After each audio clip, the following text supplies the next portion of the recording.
कहानी की शुरुआत होती है हजारों साल पहले। एक आदमी जिसका नाम वेनचू था, उसे 10 ऐसी रहस्यमयी रिंग्स मिली जो इस दुनिया की नहीं थीं। इन 10 रिंग्स ने उसे न केवल बेहिसाब ताकत दी, बल्कि उसे कभी न मरने का वरदान भी दिया। अगर वो चाहता तो इन शक्तियों का इस्तेमाल दुनिया की भलाई के लिए कर सकता था, लेकिन उसने लालच का रास्ता चुना। उसने अपनी एक विशाल सेना बनाई जिसे 10 रिंग्स का नाम दिया गया। सदियों तक उसने दुनिया भर की सरकारों को गिराया और राज किया। वेंचू के पास सब कुछ था, ताकत, पैसा और अमरता, लेकिन उसके मन की शांति अभी भी उसे नहीं मिली थी। वह अपनी ताकत को और बढ़ाना चाहता था, और इसी खोज में उसे तालो नाम के एक प्राचीन और रहस्यमयी गांव के बारे में पता चलता है। कहा जाता था कि तालो के लोग देवताओं की युद्ध कला जानते हैं और वहाँ जादुई जीव रहते हैं। वेनचू अपनी पूरी फौज और गाड़ियों के काफिले के साथ उस जादुई जंगल में घुस जाता है जो तालो का रास्ता रोकता था। लेकिन वह जंगल एक भूल भुलैया था जो किसी को भी जिंदा वापस नहीं जाने देता था। उसकी पूरी सेना मारी जाती है, गाड़ियां खाई में गिर जाती हैं, लेकिन उन 10 रिंग्स की ताकत वेंचू को बचा लेती है।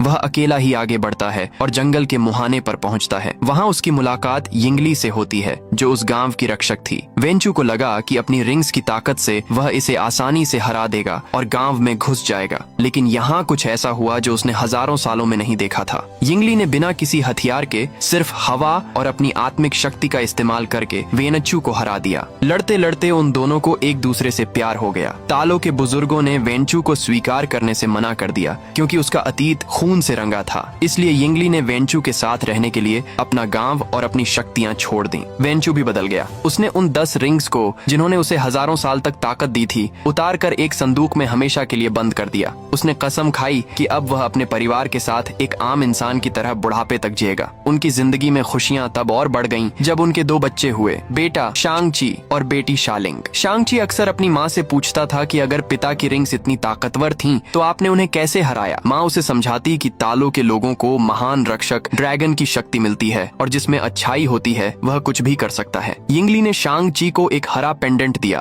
और कहा कि अगर कभी तुम रास्ता भटक जाओ तो यह तुम्हें घर ले आएगा। सब कुछ ठीक चल रहा था, लेकिन वेनचू का अतीत उसका पीछा इतनी आसानी से छोड़ने वाला नहीं था। एक दिन जब वेनचू घर पर नहीं था, तब वेनचू के पुराने दुश्मन आयरन गैंग के लोग वहाँ आ धमके। वे वेनचू से अपने पुराने अपमान का बदला लेना चाहते थे। यिंगली जानती थी कि उसके बच्चे खतरे में हैं, इसलिए उसने शांगची और शालिंग को घर के अंदर सुरक्षित भेज दिया और खुद उन गुंडों का सामना करने के लिए खड़ी हो गई। लेकिन अफसोस की बात यह थी कि यिंगली ने अपना परिवार बनाने के लिए अपनी जादुई शक्तियां त्याग दी थीं। वह बहुत बहादुरी से लड़ी, लेकिन शक्तियों के बिना वह आयरन गैंग के इतने सारे आदमियों का सामना नहीं कर सकी और मारी गई। जब वेनचू वापस आया और उसने अपनी पत्नी को मरा हुआ देखा, तो उसके अंदर का इंसान भी उसी पल मर गया। हजारों सालों का वह राक्षस जिसे उसने प्यार के लिए सुला दिया था, वह फिर जाग गया। उसने उसी वक्त संदूक खोला और वो 10 रिंग्स वापस अपने हाथों में पहन ली। इसके बाद उसने अकेले ही आयरन गैंग के ठिकाने पर जाकर सबका कत्लेआम कर दिया। वेनचू अब बदल चुका था। उसने अपने बेटे शांगची को, जो अभी बहुत छोटा था, एक हत्यारा बनाने की ट्रेनिंग देनी शुरू कर दी। जिस उम्र में बच्चों को खिलौनों से खेलना चाहिए, उस उम्र में शांगची के हाथों पर खून और पसीने के निशान थे। वेनचू चाहता था कि उसका बेटा इतना ताकतवर बने कि कोई भी उसे नुकसान न पहुंचा सके। ट्रेनिंग बेहद सख्त और दर्दनाक थी। दूसरी तरफ वेनचू अपनी बेटी शालिंग की तरफ देखता भी नहीं था, क्योंकि उसे लगता था कि वह उसे यिंगली की याद दिलाती है। शालिंग को ट्रेनिंग की इजाजत नहीं थी, लेकिन वह छुप छुप कर अपने भाई को देखते हुए खुद ही मार्शल आर्ट्स सीखती रही। जब शांगची 14 साल का हुआ तो वेनचू ने उसे एक मिशन सौंपा। उसने कहा कि जिसने तुम्हारी माँ को मारा था वह अब बूढ़ा हो चुका है, जाओ और उसे खत्म कर दो, ये तुम्हारा फर्ज है। शांगची अपने पिता के आदेश पर गया और उसने उस आदमी को मार दिया, लेकिन इस घटना ने शांगची को अंदर से तोड़ दिया। उसे एहसास हुआ कि उसके पिता ने उसे एक हत्यारा बना दिया है और यह वह जिंदगी नहीं है जो उसकी माँ उसके लिए चाहती थी। इसलिए मिशन पूरा करने के बाद वह घर वापस नहीं लौटा। वह भागकर सैन फ्रांसिस्को आ गया और वहाँ अपनी पहचान बदलकर शॉन नाम से रहने लगा। कहानी अब वर्तमान समय में आती है, यानी 10 साल बाद। शांगची अब शॉन बनकर एक आम जिंदगी जी रहा है। वह और उसकी सबसे अच्छी दोस्त केटी एक होटल में वैलेट पार्किंग का काम करते हैं। केटी को शांगची के अतीत के बारे में कुछ नहीं पता। वह उसे बस एक साधारण लड़का समझती है जो गाड़ियां पार्क करता है और देर रात तक कराओके गाता है। एक सुबह वे दोनों काम पर जाने के लिए बस में चढ़ते हैं। बस में अचानक कुछ अजीब लोग चढ़ते हैं और शांगची को घेर लेते हैं। उनमें से एक आदमी शांग-ची के गले में लटके उस हरे पेंडेंट को मांगता है जो उसकी माँ ने उसे दिया था। शांग-ची मना करता है तो वे हमला कर देते हैं। केटी यह देखकर हैरान रह जाती है कि उसका सीधा सादा दोस्त मार्शल आर्ट्स का इतना माहिर खिलाड़ी है। बस के अंदर एक जबरदस्त लड़ाई शुरू हो जाती है। हमला करने वालों में रेजर फिस्ट नाम का एक आदमी भी है जिसका एक हाथ कोहनी से नीचे एक बड़ी सी तेज तलवार में बदला हुआ है। शांग-ची उन गुंडों को बड़ी फुर्ती से मारता है, लेकिन वह अपनी पहचान भी छुपाना चाहता है। लड़ाई के दौरान बस के ब्रेक फेल हो जाते हैं और बस अनियंत्रित होकर शहर की सड़कों पर दौड़ने लगती है। ड्राइवर बेहोश हो जाता है, इसलिए केटी को स्टीयरिंग संभालना पड़ता है। शांग-ची एक साथ दो मोर्चों पर लड़ रहा था। एक तरफ वह रेजर फिस्ट और उसके साथियों से लड़ रहा था और दूसरी तरफ वह बस में बैठे यात्रियों की जान बचा रहा था। बस एक कचरा ट्रक से टकराने वाली होती है, लेकिन शांग-ची अपनी गजब की फुर्ती से बस को मोड़ देता है। लड़ाई के अंत में शांग-ची गुंडों को बस से बाहर तो फेंक देता है, लेकिन रेजर फिस्ट चालाकी से शांग-ची का पेंडेंट छीनने में कामयाब हो जाता है और भाग निकलता है। बस आखिर में रुकती है, लेकिन तब तक आधी बस कट चुकी थी। सांस अटकने वाली इस घटना के बाद शांग-ची और केटी सुरक्षित बच तो जाते हैं, लेकिन शांग-ची के चेहरे पर चिंता साफ दिखाई देती है। उसे समझ आ जाता है कि उसके पिता ने ये गुंडे भेजे थे और वे वह पेंडेंट क्यों चाहते थे। वह पेंडेंट सिर्फ एक गहना नहीं था, बल्कि उसमें कोई राज छुपा था। तभी शांग-ची को एक भयानक ख्याल आता है। उसकी माँ ने ठीक वैसा ही एक और पेंडेंट उसकी बहन शालिंग को भी दिया था। अगर पिता के आदमी उसके पास आए थे तो इसका मतलब है कि वे शालिंग के पास भी जरूर जाएंगे। शांग-ची जानता है कि उसे तुरंत मकाऊ जाना होगा, जहाँ उसकी बहन रहती है, इससे पहले कि 10 रिंग्स के लोग उस तक पहुँचे। शांग-ची केटी को बताता है कि उसका असली नाम शॉन नहीं बल्कि शांग-ची है और जिन लोगों ने हमला किया था वे उसके पिता की सेना के लोग थे। केटी यह सब सुनकर चौंक जाती है कि उसका दोस्त एक अंतरराष्ट्रीय अपराधी संगठन के लीडर का बेटा है। शांग-ची उसे घर जाने के लिए कहता है क्योंकि आगे का रास्ता बहुत खतरनाक है, लेकिन केटी एक सच्ची दोस्त की तरह उसका साथ छोड़ने से मना कर देती है। वह कहती है कि वह भी उसके साथ मकाऊ जाएगी। वे दोनों पहली फ्लाइट पकड़कर मकाऊ के लिए निकल पड़ते हैं। रास्ते में शांग-ची केटी को अपने बचपन की पूरी कहानी बताता है, लेकिन वह एक बात छुपा लेता है। वह केटी को झूठ बोलता है कि 14 साल की उम्र में जब उसे मारने भेजा गया था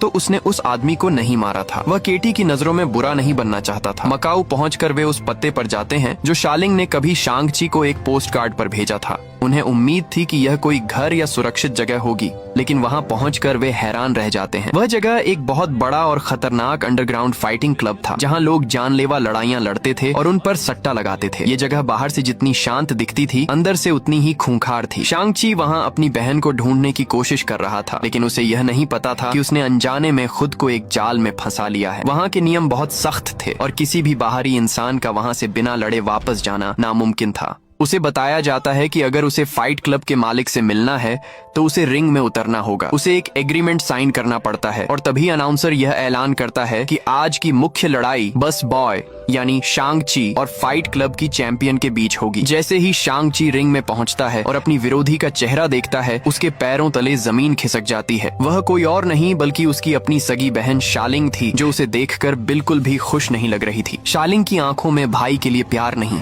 बल्कि सालों का गुस्सा और नफरत दिखाई दे रही थी। रिंग के अंदर का माहौल एकदम गर्म था और दर्शकों का शोर आसमान छू रहा था। शांग-ची अभी संभल भी नहीं पाया था कि उसकी बहन शालिंग ने उस पर ताबड़तोड़ हमले शुरू कर दिए। शांग-ची उसे समझाने की कोशिश कर रहा था कि वह उससे लड़ने नहीं आया है, लेकिन शालिंग के लिए यह सिर्फ एक लड़ाई नहीं थी बल्कि सालों का जमा हुआ गुस्सा था जो अब बाहर निकल रहा था। वह अपने भाई पर हर वार पूरी ताकत से कर रही थी, क्योंकि जब उन्हें एक दूसरे की सबसे ज्यादा जरूरत थी तब शांग-ची उसे उस नरक में अकेला छोड़कर भाग गया था। शालिंग की फुर्ती और तकनीक के सामने शांग-ची बेबस नजर आ रहा था, शायद इसलिए भी क्योंकि वह अपनी बहन पर हाथ नहीं उठाना चाहता था। शालिंग ने एक जोरदार किक मारकर शांग-ची को जमीन पर गिरा दिया और मैच वहीं खत्म हो गया। उसे हराने के बाद भी शालिंग की आंखों में भाई के लिए कोई रहम नहीं था। मैच के बाद जब वे दोनों बैक स्टेज मिले तो शांग-ची ने उसे असली खतरे के बारे में बताया। उसने कहा कि पिता के आदमी मेरा पेंडेंट ले जा चुके हैं और अब वे तुम्हारे पेंडेंट के लिए यहाँ आ रहे हैं। शालिंग ने गुस्से में जवाब दिया कि उसे किसी की परवाह नहीं है। तब शांग-ची ने उसे वह पोस्ट कार्ड दिखाया जो उसे मिला था, जिस पर ड्रैगन बना था। ये देखते ही शालिंग समझ गई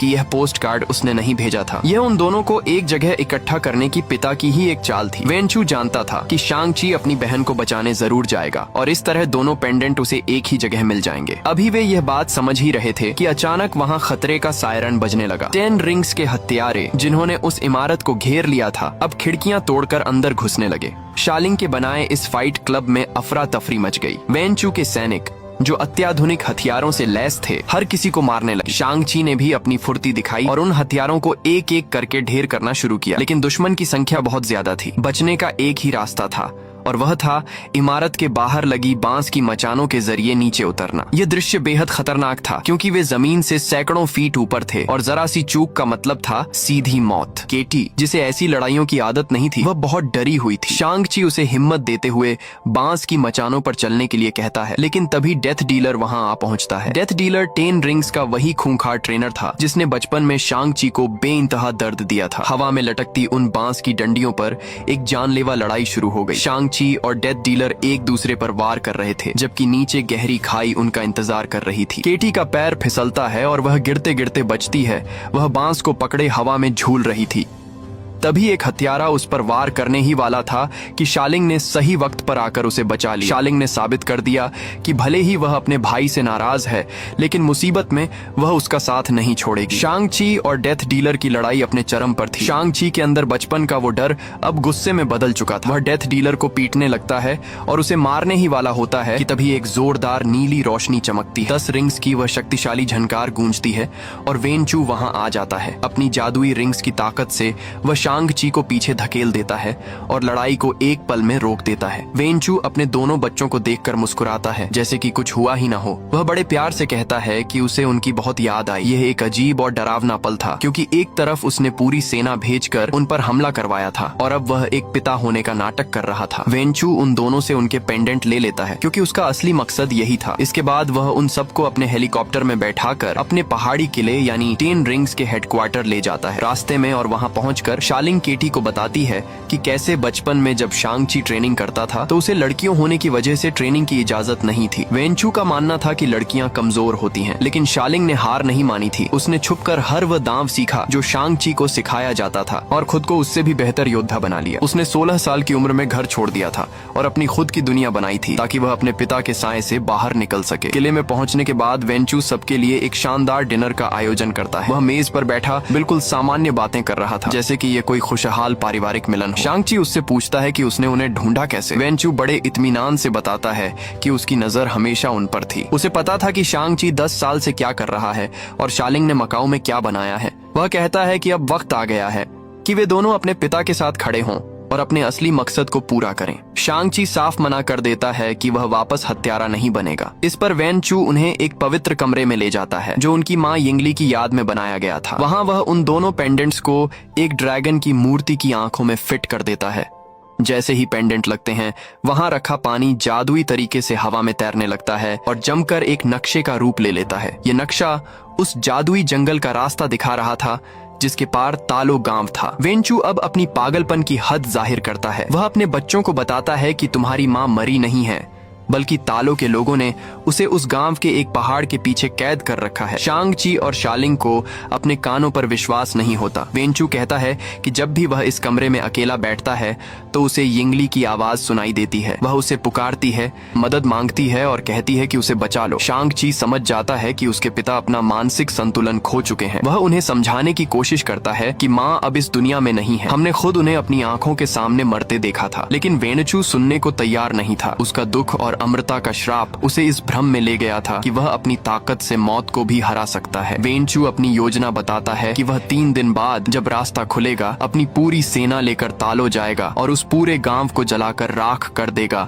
ताकि वह अपनी पत्नी को आजाद करा सके। वह अपने बच्चों से कहता है कि मैं तुम्हें यहाँ इसलिए लाया हूँ ताकि तुम अपनी माँ को वापस लाने में मेरी मदद करो। शालिंग पूछती है कि अगर गांव वालों ने हमें रोकने की कोशिश की तो। वेनचू की आंखों में शैतानी चमक आ जाती है और वह कहता है कि जो भी हमारे रास्ते में आएगा वह मारा जाएगा। शांग ची चिल्लाकर कहता है कि वह ऐसा नहीं होने देगा। वह अपने पिता के इस पागलपन में शामिल होकर निर्दोष लोगों का खून नहीं बहाएगा। वेनचू को अपने बच्चों से न सुनने की आदत नहीं थी। अंधेरी काल कोठरी में बंद होकर शांग ची को अपनी बेबसी पर गुस्सा आ रहा था। उसे पता था कि अगर वेनचू तालो पहुंचा तो वह न केवल उस गांव को खत्म कर देगा बल्कि शायद कोई ऐसी मुसीबत भी जगा देगा जिसे दुनिया संभाल नहीं पाएगी। शालिंग भी निराश थी कि वह फिर से उसी पिंजरे में कैद हो गई है जिससे वह भाग निकली थी। वे वहां से निकलने जाने का रास्ता खोज ही रहे होते हैं कि तभी उन्हें अंधेरे में किसी के बड़बड़ाने की आवाज सुनाई देती है। वे चौंक जाते हैं कि इस सुनसान कैद खाने में उनके अलावा और कौन हो सकता है। जब वे आवाज की दिशा में जाते हैं तो उन्हें वहाँ एक अजीब सा आदमी मिलता है। वह आदमी कोई और नहीं बल्कि ट्रेवर स्लेटरी था, एक पुराना अभिनेता जिसने कभी दुनिया के सामने मंडारिन नाम के आतंकवादी होने का नाटक किया था। वह वहाँ अकेला नहीं था, उसके साथ एक अजीब सा बिना चेहरे वाला 4 पैरों और पंखों वाला छोटा सा जीव भी था जिसे वह मॉरिस कहता था। ट्रेवर बताता है कि वेंचू ने उसे मारने के लिए यहाँ लाया था, लेकिन उसकी एक्टिंग देखकर वेंचू को हंसी आ गई और उसने उसे अपना दरबारी विदूषक बना लिया। तब से वह यहीं कैद है और हर हफ्ते वेंचू के लिए नाटक करता है। ये मुलाकात बहुत अजीब थी, लेकिन ट्रेवर और उसका साथी मॉरिस उनकी उम्मीद की आखिरी किरण बनने वाले थे। मॉरिस कोई साधारण जानवर नहीं था, वह तालों की दुनिया का ही एक जीव था और वह जानता था कि तालों तक सुरक्षित कैसे पहुंचा जाए। ट्रेवर कहता है कि मॉरिस उन्हें एक ऐसे गुप्त रास्ते से ले जा सकता है जो वेनचू के नक्शे में भी नहीं है। लेकिन सवाल यह था कि वे इस अभेद्य किले से बाहर कैसे निकलेंगे। समय बहुत कम था क्योंकि वेनचू अपनी सेना तैयार कर रहा था और अगर वे उससे पहले तालों नहीं पहुंचे तो सब कुछ खत्म हो जाएगा। काल कोठरी के उस अंधेरे कोने में ट्रेवर और उसका अजीबोगरीब साथी मॉरिस इन तीनों के लिए उम्मीद की आखिरी किरण बनकर सामने आए थे। ट्रेवर ने बताया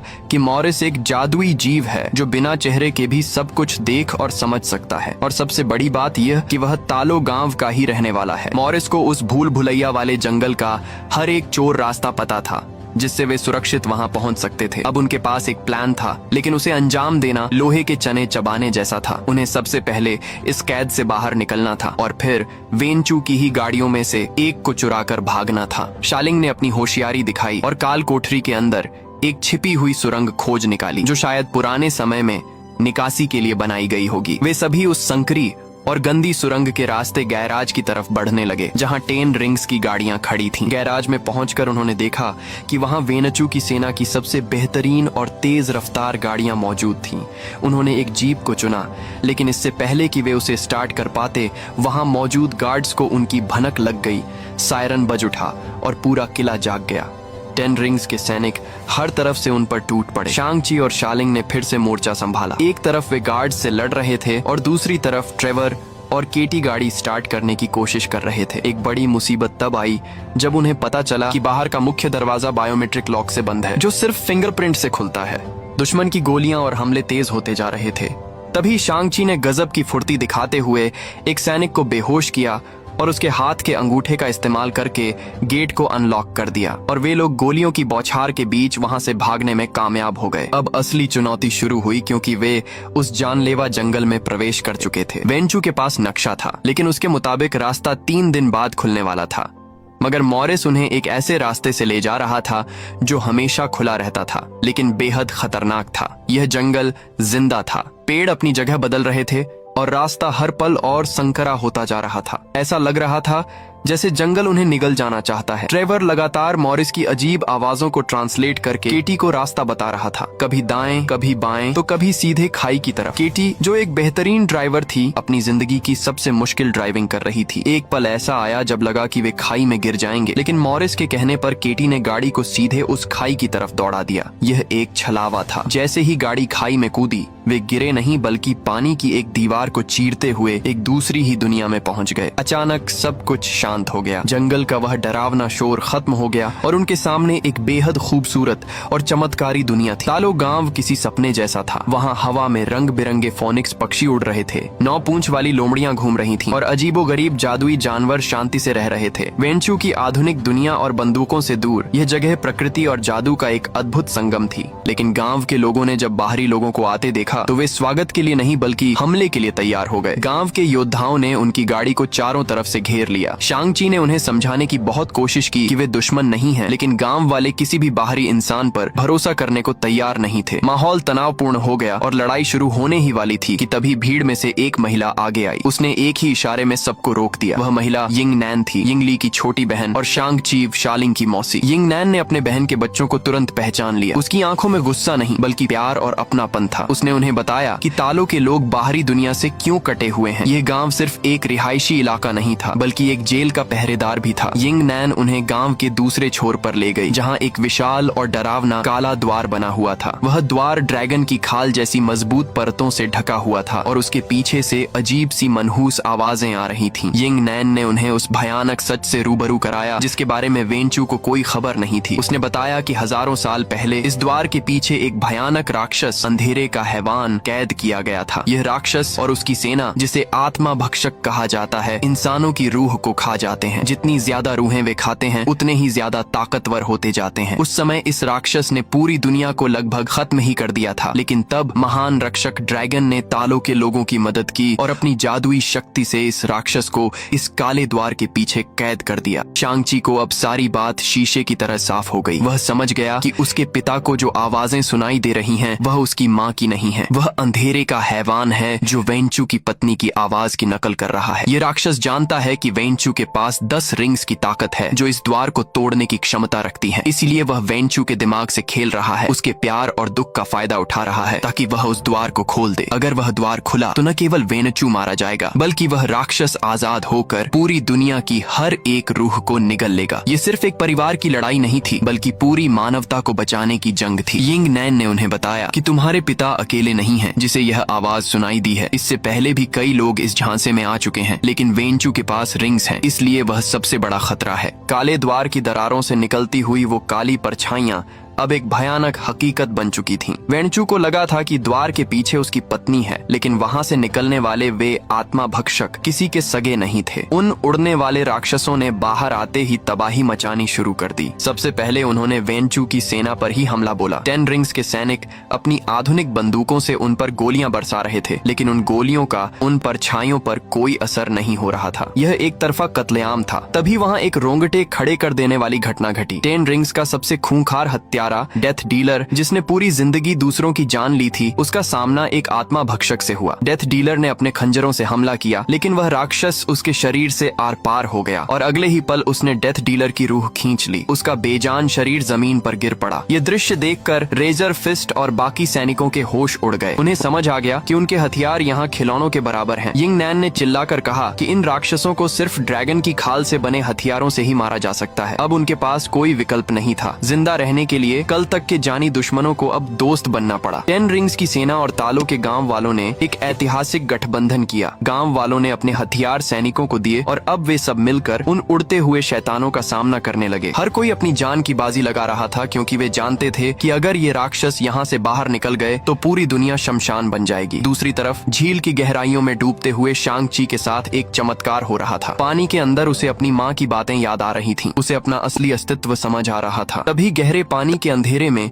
एक विशाल आकृति उभरी। वह महान रक्षक ड्रैगन था जो सदियों से सोया हुआ था, लेकिन अब अपने रक्षकों की पुकार सुनकर जाग उठा था। शांग-ची ने ड्रैगन की आंखों में देखा और उसे डर नहीं बल्कि एक अजीब सी शक्ति महसूस हुई। पानी की सतह पर अचानक एक जोरदार धमाका हुआ और पानी की ऊंची लहरों के बीच से वह विशालकाय सफेद और लाल ड्रैगन आसमान की तरफ बढ़ा। शांग-ची उस ड्रैगन की पीठ पर सवार था। यह नजारा इतना भव्य था कि एक पल के लिए युद्ध के मैदान में सब कुछ थम सा गया। शांग-ची अब वह डरा हुआ लड़का नहीं था, वह एक योद्धा बनकर लौटा था। शांग-ची ड्रैगन से कूदकर सीधा अपने पिता वेंचू के सामने उतरा। वेंचू अभी भी उस द्वार को तोड़ने में लगा था। शांग-ची ने अपने पिता को रोकने की कोशिश की, लेकिन वेंचू सुनने को तैयार नहीं था। बाप और बेटे के बीच अब निर्णायक लड़ाई शुरू हुई। इस बार शांग-ची का लड़ने का तरीका बदल चुका था। उसने अपनी मुट्ठियां नहीं बांधी थीं। वह अपने पिता के हर वार को ताकत से नहीं बल्कि अपनी माँ की सिखाई हुई तकनीक से रोक रहा था। वह हवा की तरह बह रहा था। वेंचू ने अपनी रिंग्स से जोरदार हमले किए, लेकिन शांग-ची ने बड़ी चालाकी से उन रिंग्स को अपने नियंत्रण में लेना शुरू कर दिया। जैसे ही रिंग्स शांग-ची के पास आईं, उनका रंग बिजली जैसे नीले से बदलकर सुनहरा हो गया। ये इस बात का सबूत था कि शांग-ची के इरादे नेक थे। देखते ही देखते शांग-ची ने 10 रिंग्स अपने पिता से छीन ली और वेंचू को निहत्था कर दिया। वेंचू जमीन पर गिरा हुआ था और शांग-ची के पास वह मौका था जिसके लिए उसने पूरी जिंदगी तैयारी की थी। वह उन रिंग्स से अपने पिता को खत्म कर सकता था, जैसा कि उसके पिता ने उसे सिखाया था। लेकिन शांग-ची ने ऐसा नहीं किया। उसने उन रिंग्स को जमीन पर फेंक दिया और कहा, मैं आप जैसा नहीं हूँ। वह अपने परिवार को तो बचाना चाहता था, लेकिन अपने पिता का कातिल बनकर नहीं। इसी भावुक पल में उस काले द्वार के पीछे से वह हुआ। जिसका सबको डर था। वेनचू की रिंग्स की चोट ने द्वार को इतना कमजोर कर दिया था कि अंधेरे का हैवान उसे तोड़क कर बाहर निकल आया। वह एक विशालकाय और घिनौना राक्षस था जिसके कई हाथ और डरावना चेहरा था। बाहर आते ही उसने सबसे पहले वेनचू को अपनी चपेट में ले लिया। राक्षस के चंगुल में फंसते ही वेनचू की आंखों से वह पर्दा हट गया जो दुख और लालच ने डाला था। उसने देखा कि वहाँ उसकी पत्नी नहीं बल्कि मौत खड़ी है। उसने अपने बेटे शांग-ची को देखा जो उसे बचाने के लिए आगे बढ़ रहा था। अपनी आखिरी सांसों में वेनचू ने एक पिता का फर्ज निभाया। उसने अपनी बची हुई ताकत से उन 10 रिंग्स को अपने बेटे की तरफ धकेल दिया। उसने अपनी विरासत, अपनी ताकत, सब कुछ शांग-ची को सौंप दिया। अगले ही पल उस हैवान ने वेनचू की रूह खींच ली और उसका शरीर बेजान होकर गिर पड़ा। वेनचू का अंत हो गया, लेकिन उसका बलिदान व्यर्थ नहीं गया। शांग-ची ने हवा में उड़ती हुई उन रिंग्स को पहन लिया। अब उसके पास अपने पिता की ताकत और अपनी माँ का दिल दोनों थे। अब लड़ाई उस महादानव और शांग-ची के बीच थी। वह हैवान और ज्यादा ताकतवर हो गया था क्योंकि उसने वेनचू की शक्तिशाली रूह को निगल लिया था। वह सीधे महान रक्षक ड्रैगन की तरफ बढ़ा क्योंकि वह जानता था कि सिर्फ ड्रैगन ही उसे रोक सकता है। हैवान ने ड्रैगन को जकड़ लिया और उसकी रूह चूसने लगा। अगर ड्रैगन मर जाता तो तालो और पूरी दुनिया का विनाश तय था। शांग-ची और शालिंग ने पूरी ताकत लगा दी। शालिंग भी ड्रैगन की पीठ पर चढ़कर उस राक्षस से लड़ रही थी, लेकिन वह राक्षस बहुत विशाल था। स्थिति हाथ से निकलती जा रही थी। ड्रैगन कमजोर पड़ता जा रहा था और उसकी रूह उसके शरीर से बाहर खींची जा रही थी। तभी नीचे जमीन पर खड़ी केटी ने वह किया जिसकी उम्मीद किसी को नहीं थी। उसके हाथ में एक धनुष था और तरकश में सिर्फ एक तीर बचा था। उसने जो कुछ भी एक दिन की ट्रेनिंग में सीखा था उसे याद किया। उसने अपनी आंखें बंद की, गहरी सांस ली और अपना निशाना उस राक्षस के गले पर लगाया जहां वह सबसे ज्यादा कमजोर था। हवा का रुख और शोर शराबा सब कुछ भूलकर उसने तीर छोड़ दिया। तीर हवा को चीरता हुआ सीधा जाकर उस राक्षस के गले में धंस गया। राक्षस दर्द से कराह उठा और उसकी पकड़ ढीली पड़ गई। ये वह मौका था जिसका शांग-ची इंतजार कर रहा था। शांग-ची ने उस हैवान के मुंह के अंदर छलांग लगा दी। उसने अपने हाथों की 10 रिंग्स को घुमाया और अपनी सारी आत्मिक शक्ति उन रिंग्स में डाल दी। राक्षस के अंदर एक सुनहरी रोशनी चमकने लगी। शांग-ची ने अंदर से एक जोरदार विस्फोट किया। वह धमाका इतना जबरदस्त था कि उस अंधेरे के हैवान के परखच्चे उड़ गए। उसके टुकड़े टुकड़े होकर हवा में बिखर गए और उसके साथ ही वे सारे छोटे आत्मा भक्षक भी नष्ट हो गए। आसमान साफ हो गया और वह काली छाया हमेशा के लिए खत्म हो गई। शांग-ची सुरक्षित जमीन पर उतरा। लड़ाई खत्म हो चुकी थी, लेकिन उसकी कीमत बहुत भारी थी। शाम को तालो गांव में एक बेहद भावुक नजारा था। झील के किनारे उन सभी लोगों के सम्मान में कागज के लालटेन जलाकर पानी में छोड़े जा रहे थे जिन्होंने इस युद्ध में अपनी जान दी थी। शांग-ची और शालिंग ने भी अपने पिता के लिए एक लालटेन जलाया। भले ही वेनचू ने बहुत गलतियां की थी, लेकिन अंत में उसने अपने बच्चों को चुना था। शांग-ची और शालिंग अब एक दूसरे के करीब आ गए थे। उनके बीच की कड़वाहट खत्म हो चुकी थी। शालिंग ने कहा कि उसे अपना रास्ता खुद बनाना है और शांग-ची ने उसे विदा किया, यह सोचते हुए कि वह अपने पिता के साम्राज्य को खत्म करने जा रही है। कहानी वापस सैन फ्रांसिस्को पहुंचती है। शांग-ची और केटी अपने उसी पुराने रेस्टोरेंट में दोस्तों के साथ बैठे हैं। वे बड़े जोश में बता रहे हैं कि कैसे उन्होंने एक ड्रैगन की सवारी की और दुनिया को बचाया, लेकिन उनके दोस्त उनकी बातों पर हंस रहे हैं और इसे मजाक समझ रहे हैं। उन्हें लगता है कि ये दोनों कोई मनगढ़ंत कहानी सुना रहे हैं। तभी अचानक रेस्टोरेंट के बीचों बीच एक जादुई गोला बनता है और उसमें से डॉक्टर स्ट्रेंज का साथी वॉन्ग बाहर निकलता है। पूरा रेस्टोरेंट सन्न रह जाता है। वॉन्ग शांग-ची और केटी को बुलाता है और कहता है कि उन्हें तुरंत उसके साथ चलना होगा क्योंकि उन रिंग्स के बारे में कुछ बात करनी है। शांग-ची और केटी हैरान दोस्तों को वहीं छोड़कर